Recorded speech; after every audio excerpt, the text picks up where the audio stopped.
Donc Jordan pose la question, comment travailler sa yirat shamayim, sa crainte du ciel? C'est une question extrêmement dure, parce que il y a deux sortes de yirat shamayim, deux sortes de crainte du ciel. Une à propos de laquelle le Misat Yesharim, Ramchal, dit, il n'y a rien de plus facile à acquérir que cela. C'est la yirat haonesh, la crainte de la sanction. Il est vrai que la Torah parle de sanction. Dans Kriyat Shema, on dit, si vous quittez la Torah, vous servirez d'autres dieux, Dieu sera en colère, et il vous chassera de la terre, etc., etc., etc. Et la Torah, il y a beaucoup de malédictions. J'ai l'habitude de dire, et je le répète ici, c'est crétin de dire qu'il y a dans la Torah des sanctions. Ah, mais on voit qu'elle parle, la Torah parle de sanctions. Réponse. Il n'y a pas de sanctions. Il y a des conséquences. Ça, c'est une chose qu'il faut bien comprendre. Parce que la notion de sanction est vraiment enfantine. Un enfant, on doit lui dire, touche pas à ça, sinon tu auras une tannée. Mais quelqu'un d'adulte, non. Alors on nous parle comme des enfants. Tu fais, tu auras tout ce qu'il faut. Tu fais pas, oi va boy, gare à toi. Dolamazé, olamaba. C'est enfantin. Il est vrai que la Torah parle un langage enfantin, parce qu'il faut parler aux enfants aussi.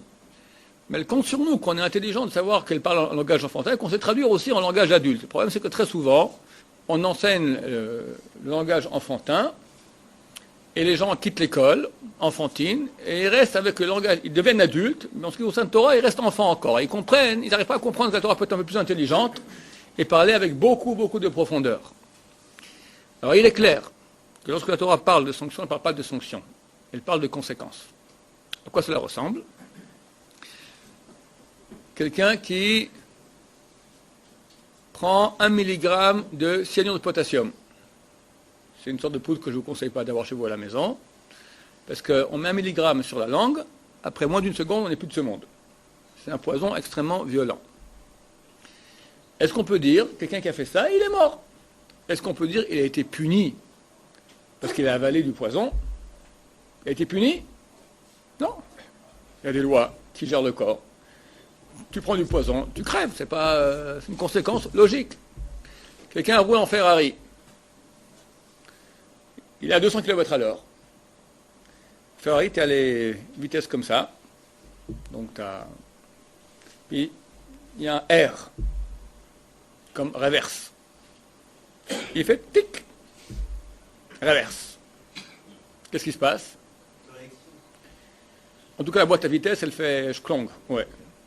Et la voiture, elle part doucement dans le décor. 1 million d'euros, wallo. Et je ne comprends pas. J'ai rien fait. 2 centimètres, comme ça, je l'ai fait. Cher ami, il y a des lois qui gèrent. On va dire qu'elle a été punie. Il y a des conséquences de tes actes. La Torah, comment dire la Torah? La Torah dit une seule chose. On peut vraiment... Le grand résumé de la Torah, c'est dire une seule chose. Torah signifie mode d'emploi. L'enseignement de comment ça marche, le mode d'emploi. Tu as la Torah d'une caméra, la Torah d'un micro, la Torah de moi. Qui suis-je? Comment ça fonctionne? La Torah me dit que tu n'es pas qu'un être physique. Tu as une réalité qui est psychique. Psyché, en grec, signifie âme. Tu as une âme. Tu as une réalité qui est métaphysique, qui est l'essentiel de toi-même. Et par tes actes matériels, tu peux agir sur ton psyché, sur ton âme, et l'âme aussi peut agir sur ton psyché. C'est interactif. C'est ça toute la Torah. La Torah me dit, fais des actes. Pourquoi quand je mets maintenant un cube de cuir avec dedans des parchemins qu'on a écrit des lettres dessus, ça agit sur mon psyché? C'est une chose qui, rationnellement, est dure à comprendre. C'est ça l'enseignement de la Torah. Il y a 613 lumières spirituelles que lorsque tu fais des actes physiques, alors cette lumière spirituelle rentre dans ton âme. On va dire que ça marche comme ça. L'acte physique que tu fais agit au niveau du psyché pour ouvrir certaines vannes et ça mène un flux de lumière dans ton âme qui après revient en ricochet dans ton corps aussi. Aujourd'hui, la médecine est d'accord de dire que la majorité, si pas toute, ça dépend des écoles médicales, mais toutes sont d'accord que la majorité, ou voire toutes les maladies, sont d'ordre psychosomatique. Ça veut dire que la source est dans le psyché, psychosomatique, tu as une conséquence. Tu auras un symptôme qui va apparaître dans le corps. Paradoxalement, la médecine classique qui ne sait pas soigner le psyché parce qu'elle ne connaît rien, elle soigne le corps. Mais elle conçoit qu'elle ne fait que soigner le symptôme. Elle n'a pas soigné la cause. La cause est dans le psyché. Elle reconnaît ça. La Torah te dit, quand tu feras ces actes-là, tu vas soigner ton psyché. Ton psyché ira bien. Normalement, le corps aussi doit aller bien après. Il arrive aussi qu'il y a des grands tzadikim qui sont malades. Ça arrive aussi. Non, mais ça fait partie, bon, ça c'est plus profond. Pourquoi, qui, quoi, comment? On est en période d'obscurité. Il y a aussi une question de responsabilité civile. Il y a aussi de responsabilité collective. Il y a une notion aussi de ici et avant. On veut beaucoup plus. Alors par cela, on peut avoir beaucoup plus. Mais en gros, c'est comme ça que ça fonctionne. Maintenant, il n'y a jamais de punition. Quand quelqu'un transgresse un péché, il amène dans son âme une puissance négative qui va avoir ses effets après aussi au niveau physique. Ce n'est pas une punition, c'est une loi. La loi, la Torah, l'enseignement vient me dire, regarde comment ça fonctionne. Il y a une interdépendance, c'est interactif. Lorsque tu agis en bien, ça amène du bien. Quand tu agis en mal, ça amène du mal. C'est pas que Dieu est là où il te punit. Il y a, comment ça fonctionne? Comme le petit peut poser la question, je ne comprends pas pourquoi un peu de poudre blanche mise sur ma langue, à cause de ça, quelqu'un meurt. Où est le rapport?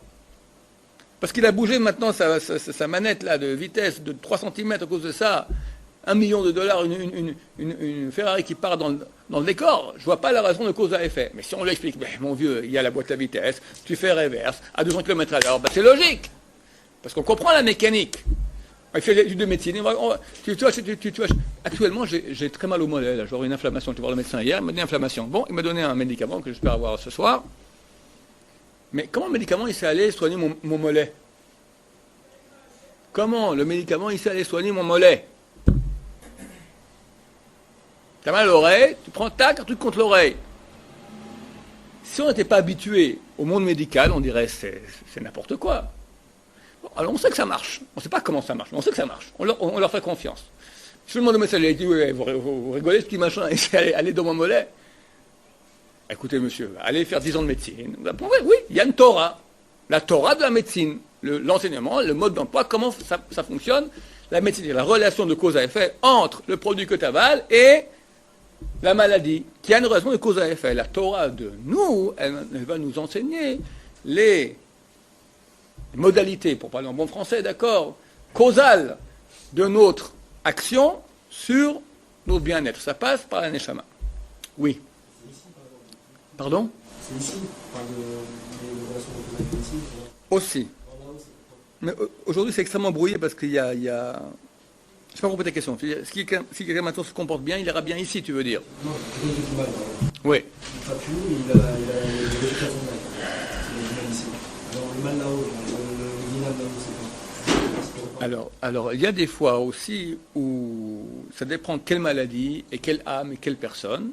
Parce que quelqu'un va faire un acte mauvais ici, le mal reste là-haut et on s'occupera, il se dévoilera à une autre époque sur la personne. Ce n'est pas forcément qu'il y aura une conséquence directe de nos actes, en bien ou en mal. Surtout pas à notre époque où Dieu, pour nous préserver, sème l'obscurité. Il fait qu'on ne peut plus... À l'époque où Dieu était très dévoilé, on voyait très bien comment en faisant un acte positif, on amenait du bien, en faisant un acte négatif, on amenait du mal.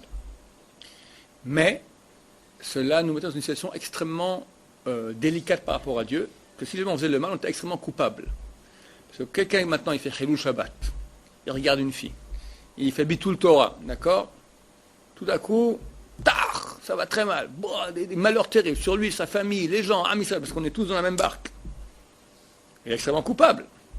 Il le fait quand même, mais il mérite la mort. Maintenant, quand tout Am Israël fait ça, Dieu décide, écoutez messieurs, moi je me dévoile, vous savez très bien que vous faites le mal, en connaissance de cause vous allez faire ça, vous ne méritez pas la vie. Le résultat, donc encore une fois, ce n'est pas une punition, les conséquences sont terribles. Dieu nous aimant beaucoup, qu'est-ce qu'il va faire? Quand il voit que le peuple ne se comporte pas au niveau requis, par rapport au dévoilement de Dieu, Dieu se voile. Par cela, ça donne un très grand plaidoyer de défense sur Am Israël. Qu'après tout, les Juifs ne se rendent pas compte qu'en faisant ces actes-là, en fait, ils font du mal. Preuve en est qu'on fait le mal et on ne voit pas directement comment ça se passe. Donc, il faut comprendre que c'est le phénomène qu'on appelle la baisse des générations. Plus on s'éloigne, plus Dieu est obligé, plus on se comporte moins bien, plus Dieu est obligé de, quelque part, s'éloigner et moins dévoiler sa conduite du monde. Aujourd'hui, où Baruch Hashem ça commence à revenir, on commence à voir aussi un redévoilement de Dieu. Lentement, on commence à voir des miracles et des choses. Et on peut voir qu'il y a, aujourd'hui, je suis très loin de notre sujet sur la Yirat Shamayim, mais c'est en passant, d'accord.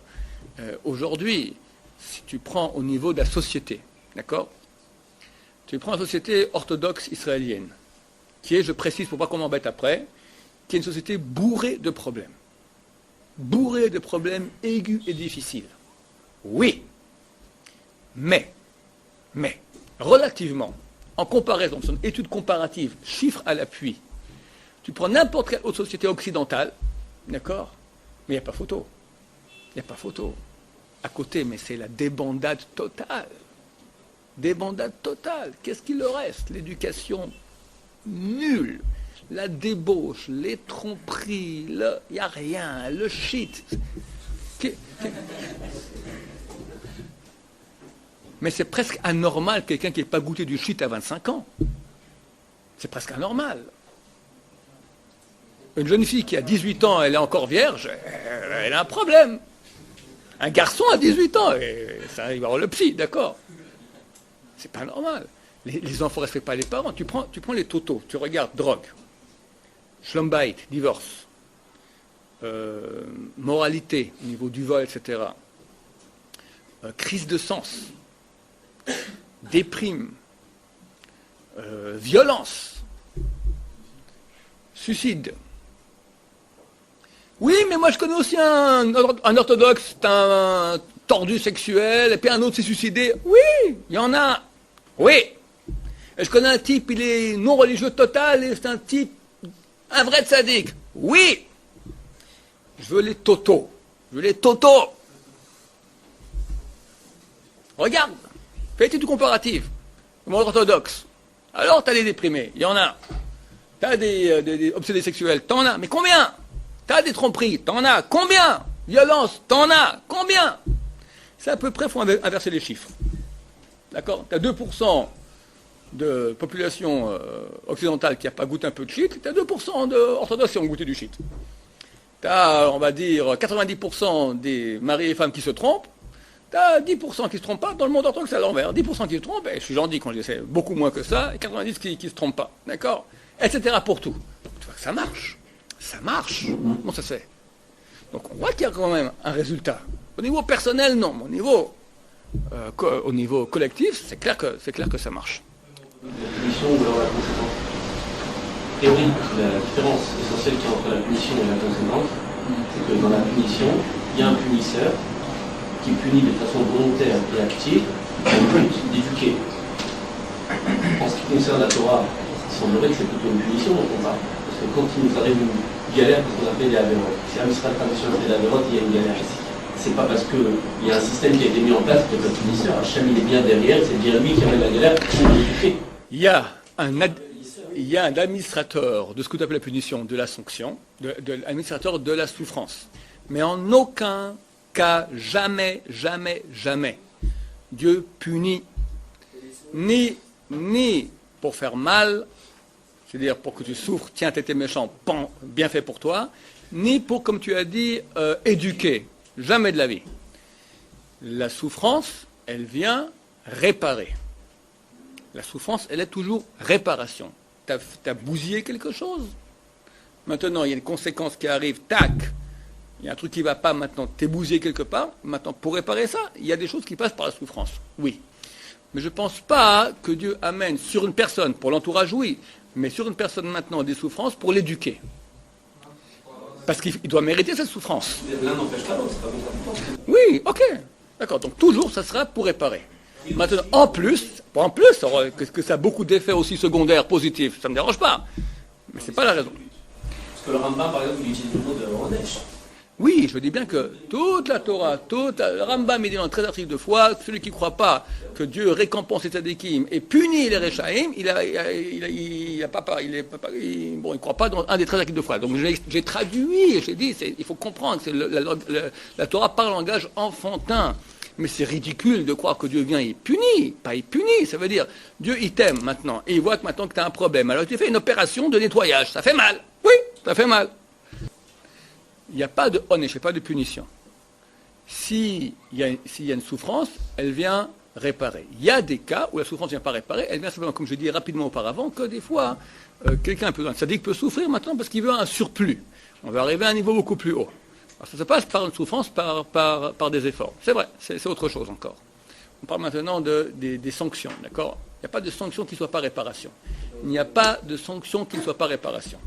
Elle peut aussi, comme a dit Abraham, avoir un rôle éducatif, mais ce ne sera jamais la raison qui l'amènera. La sanction, elle est toujours réparatrice. Maintenant, comme dit le Messat Yesharim, tu n'as pas de chose plus facile à acquérir que cela. Parce que la personne, elle s'aime, elle ne veut pas souffrir. L'animal, quand il sent qu'il y a un danger, il fuit. Un être humain, il sent qu'il y a un danger, il fuit. Donc c'est une chose qui est facile. Quand le Messat Yesharim dit facile, ça veut dire c'est facile relativement à lui. Lui, il met la barre très très haut. C'est pas facile non plus, parce que certes, beaucoup de gens savent qu'ils vont faire une avéra et qu'à cause de ça, il peut écoper beaucoup de bêtises dans sa vie. Néanmoins, l'avéra lui dit bon, allez, juste maintenant, regarde comme je suis sympa. D'accord? C'est pas facile non plus. Mais néanmoins, c'est relativement facile à acquérir. Il y a une autre ira qui est, elle, beaucoup plus grande, qui est la crainte de Dieu en tant que la grandeur de Dieu dans son immensité, sa royauté absolue, l'infini de Dieu. Et ça, c'est très dur à acquérir. Parce que, d'abord, Dieu, pour beaucoup de personnes, quand on en parle, ça n'a aucun écho au niveau de son cœur. Nous sommes tellement petits qu'on a tendance à rapetissir beaucoup les notions de Dieu qu'on a. Beaucoup de gens imaginent même des visages ou des lumières, des choses, alors que Dieu, c'est immense, infini. On ne peut pas imaginer l'infini. Mais on doit travailler aussi lentement à acquérir ce degré. Comme j'en ai parlé aujourd'hui à quelqu'un, quand tu rentres chez un grand d'Israël, tu as une certaine crainte. De quoi? Il ne va pas te flanquer une tarte. Il ne va pas te maudire. Tu as une crainte. Ça, c'est en quelque sorte un peu de la crainte de Dieu dont on parle. La vraie grande crainte de Dieu. Qui est celle de sa grandeur. Le moyen de l'acquérir, c'est parler de Dieu, étudier Dieu, imaginer sa grandeur, imaginer notre petitesse, faire une étude comparative entre la grandeur de Dieu et nous. À ce moment, on se rend compte que comment je peux m'adresser, je peux dire le nom de Dieu. J'ai pensé dernièrement, c'est extraordinaire. On parle dans la prière, on parle à Dieu en le tutoyant. Ata Kadosh, tu es saint. Saint, ça veut dire autre, d'une autre dimension totale. Il dit Ata, comme si je parle à mon copain. Même nous, quand on parle à un rave, on ne parle pas on dit Ata Rotse. Un rave Rotse, le rave veut, on parle à la troisième personne. Kvodo, son honneur veut. Et quand je parle à Dieu, je ne parle pas à Kvodo, je parle à Ata. C'est extraordinaire comment Dieu nous permet, moi, petit moustique, de m'adresser à Hachem.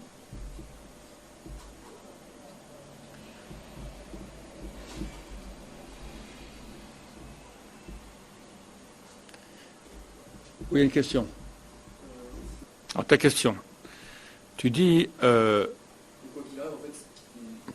l'homme attend quelque chose. Alors, il ne fera pas ce qu'il ne faut pas faire de peur de se ramasser une raclée, et il fera ce qui est bien pour en recevoir. Recevoir quoi?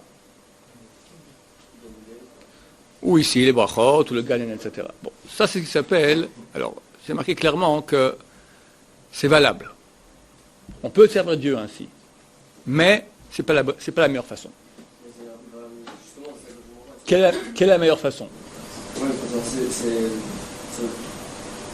pour moi, ça ne veut pas dire grand-chose, puisque sinon, si je gagne rien, je ne le fais pas. Oui, tu gagnes énormément. Mais, enfin, t'expliques. Laisse-moi finir, tu y gagnes et tu y gagnes rien. Et comme j'expliquais aussi ça dernièrement à quelqu'un, hein, et ça, c'est peut-être il faut bien comprendre ce que je veux dire. Parce que c'est vraiment la clé des clés de réussite. Et de vraiment bien comprendre. Et beaucoup de gens aujourd'hui quittent la Torah rien que parce qu'ils n'ont pas compris ce principe qui est pas si dur à comprendre. Quelqu'un vient me voir hier, il me dit « À quoi ça sert tout ça ?» Pourquoi je fais tout ça? Bon, je peux y gagner, mais c'est enfantin de nouveau. Tu fais, tu recevras. Ok. Pour mieux expliquer cela, à quel point c'est enfantin, si je dis à mon gosse maintenant, étudie ta page de Gemara, tu auras une sucette. Bon, Gemara, sucette, ça marche pas. Ta page de Chumash, tu auras une sucette. D'accord? Tout le monde comprend que le but, c'est pas la sucette. Moi, je veux maintenant qu'il étudie sa page de Gemara, mais sucette, c'est moyen de l'encourager à faire cela. Il n'y a aucune différence. Si Dieu me dit, fais ma Torah et tu auras Olam Haba, que fais ta page de Chumash, tu auras la sucette. Olam Haba, c'est une grosse sucette, très grande. On pourra battre des grosses langues, on pourra comme ça aller chouiller pour l'infini. La bonne sucette du bon Dieu. Mais c'est la même chose. Et comme on comprend que c'est enfantin de parler à un gosse comme ça, que c'est un langage enfantin, alors aussi, je répète, on est obligé de niveler par le bas et on parle en langage enfantin. Mais, Maïmonide dit, c'est un secret qu'on dévoile lentement. Que c'est certainement pas la meilleure façon de servir Dieu. Toute la Torah, elle est une histoire d'amour. Preuve en est que dans Shema Israël, première chose qui te dit, écoute Israël! L'Éternel est notre Dieu, l'Éternel est un. So what? Et alors? Et alors quoi? Ve'afta et Hashem, tu l'aimeras. De tout ton cœur, toute ton âme, tout ton pouvoir. Et Maïmonide dit, et c'est certain que c'est une réalité, que j'espère un jour vous y arriverez, et moi aussi, comme un homme qui aime une femme, mais qu'il aime combien? Il s'assoit, il pense à elle, il se lève, il pense à elle, il mange, il va aux toilettes, tout ce qu'il fait, c'est le coup de foudre. Le type, il peut plus aller au travail, il a 39 de fièvre, il dégouline, il pense à elle toute la journée. Malade d'amour. Cholat ahava ani, dit dans Shir HaShirim, qui cholat ahava ani, je suis malade d'amour. Plus que cela sera l'amour de ceux qui aiment Dieu. Parce qu'une femme, après tout, c'est un autre être. Tu peux l'aimer à la folie, mais c'est quelqu'un d'autre. Dieu, c'est pas ta chair, j'allais dire, mais c'est ton essence, d'accord? Et c'est clair que l'amour de Dieu est beaucoup plus grand que cela. Une seconde, Raphaël. Maintenant, qu'est-ce que j'ai à gagner dans l'amour? J'ai rien à gagner. Dès les deux. Et c'est pour cela que très souvent, tu verras que Chazal, il compare l'amour de Dieu avec le rapport qu'on avait avec une femme. Qu'est-ce que tu as avec une femme? Qu'est-ce que tu as gagné? On donne et on prend. Si tu prends, c'est pas d'amour, c'est du business. Si tu aimes pour donner... Le fait de donner, c'est déjà prendre. Ah, pourquoi? Parce que c'est un kiff génial de donner. Pas pour prendre. De donner pour donner. Oui, mais vas-y, mais kiff, mais Dieu il nous aime. Mais Dieu il nous aime. Dieu, il est parfait. Étant parfait, il a créé le monde. Pourquoi? Parce qu'il nous donne le cadeau le plus parfait qu'il puisse y avoir. Quoi? Je te donne l'occasion de m'aimer. C'est pas ta copine, c'est moi. Moi, je suis ta copine. Ça te va? Moi, Hachem, Yitbarach Shmo, Yitbarach Shmo. Je dis, apprends-moi, allez, dévore. Aime-moi. Alors, c'est l'exemple du coquelicot que je racontais. Quelle heure il est? Bon, mes anciens élèves la connaissent, je vous la refais parce qu'elle est très belle. Les coquelicots. Jaco, tu te balades avec ta fiancée, Frecha. dans un petit village, dans la campagne, en sud de la France, au mois de juin, au mois de mai. Et tu es avec elle comme ça, dans un petit village français, et puis tout dit, comme c'est beau! Des coquelicots, une colline pleine de coquelicots! Et toi, t'adores ta fiancée. Tu te retournes, tu vois, magasin de fleurs, bouquet de coquelicots, 3 €. Qu'est-ce que tu fais? Hein? Tu vas les cueillir ou tu achètes le bouquet? Pour la fiancée. Le bouquet. T'es un nul. Tu lui dis, frère, attends. Mais Jaco, où tu vas? Attends. Mais où vas-tu? Je reviens. Et tu commences à courir. Mais elle te regarde comme ça. Et tu cours. 1 heure aller-retour. Des ronces. De la boue. Ton costume, tu sortais avec Hugo Boss. Déchiré. Tu reviens, frère. Les coquelicots. Jaco. Frère. Jaco.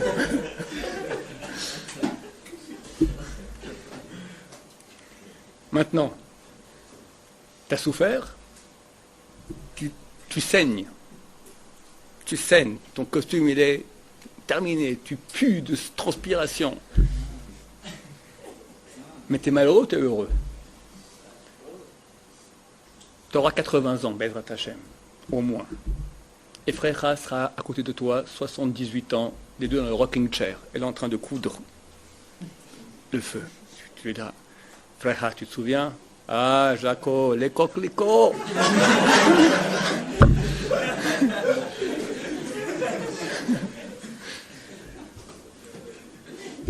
C'est l'acte de bravoure, c'est l'acte le plus beau de ta vie que tu as fait. Et plus tu as souffert, plus tu étais heureux, plus tu étais amoureux. Maintenant, tu ne l'as pas fait dans l'optique du kiff que tu aurais maintenant. Tu ne l'as pas fait dans l'optique du kiff maintenant que tu aurais, de courir et tout ça. Tu l'as fait parce que tu aimais, tu l'aimes, tu veux lui faire plaisir. Quelqu'un veut faire plaisir.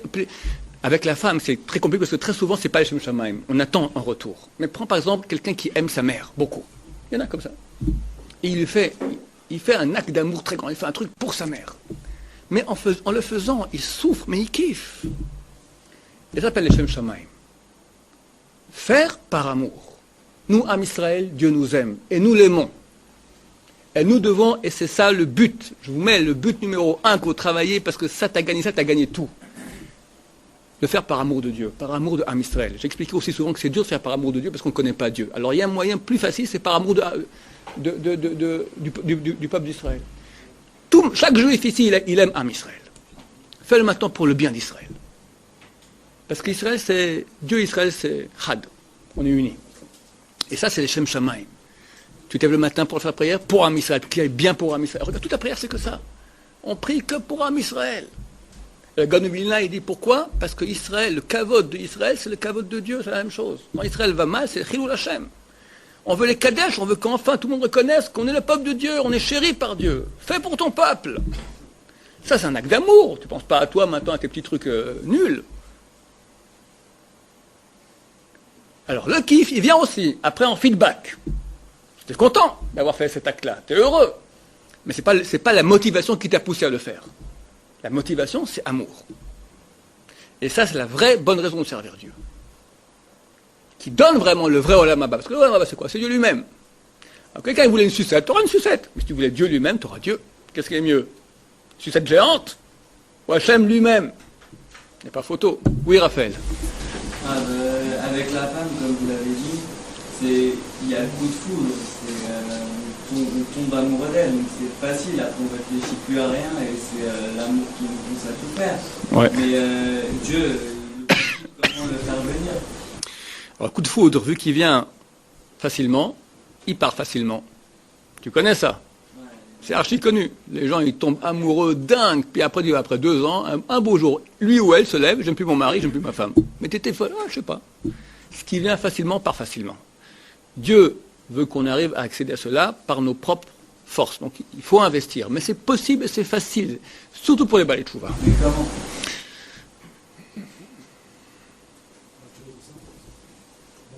Les Batchoua, ils ont que ça. Un Batchoua, il a que ça. Personne n'est venu ici à l'Eshiva, Batchoua, parce qu'il a peur de l'enfer. D'accord? Il est venu parce qu'il cherchait la vérité.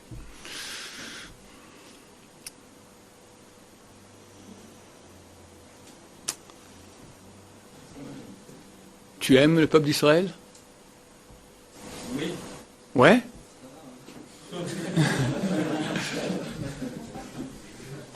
S'il y a une guerre en Israël, tu prierais à Dieu pour que tout se passe bien, qu'il n'y ait pas de blessés, qu'il n'y ait pas de morts?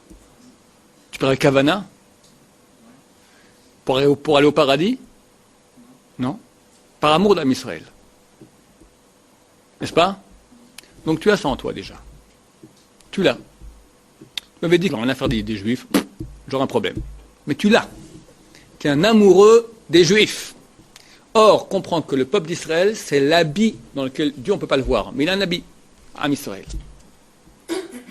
Nous tous, on est quelque part là. Mais là, vous me donnez un cas où le peuple d'Israël, il est mal. Mais il est mal. Mais s'il est normal. Mais il est mal. Tu sais combien de gens sont malades? Combien, tu sais en quel danger sécuritaire, militaire on est? Combien il y a de maladies? Combien il y a de pauvreté? Combien il y a de divorces? Combien il y a de malheurs? Mais on ne voit pas tout ça. Tu vois pas? Ou le journal? C'est une calamité. Ou les nouvelles, c'est une calamité ce qui se passe. Maintenant, ce que tu vois pas, c'est comme moi maintenant, étudiant la Torah, hein, je peux faire pour que ça aille mieux. Mais ça, c'est pas compliqué à prouver. Je peux prouver que la Torah est d'origine divine, que c'est vrai. Je peux prouver très facilement que la Torah est vraie, et que la plus grande mitzvah qu'il y a, c'est l'étude de Torah. Alors, étudie maintenant pour ça. J'étudie maintenant pour que Am Israël aille mieux. Je prie maintenant pour que Am Israël aille mieux. Je ne fais pas une bêtise maintenant pour que Israël aille mieux. Fais-le que dans ce but. Tu deviens Kadosh, Kadosh, Kadosh. Tu m'entends? Et après ça, facilement, tu auras le coup de foudre de Dieu. Je te garantis. Dieu va faire, mais tu m'aimes tellement, viens. Il va trouver les portes grandes comme ça. Mais il faut commencer à travailler sur ça. Parce qu'on reste en cercle fermé, il y a moi, encore moi. Ok, petit, minus. Sois grand. Sois un amoureux. Baruch Adonai, l'homme,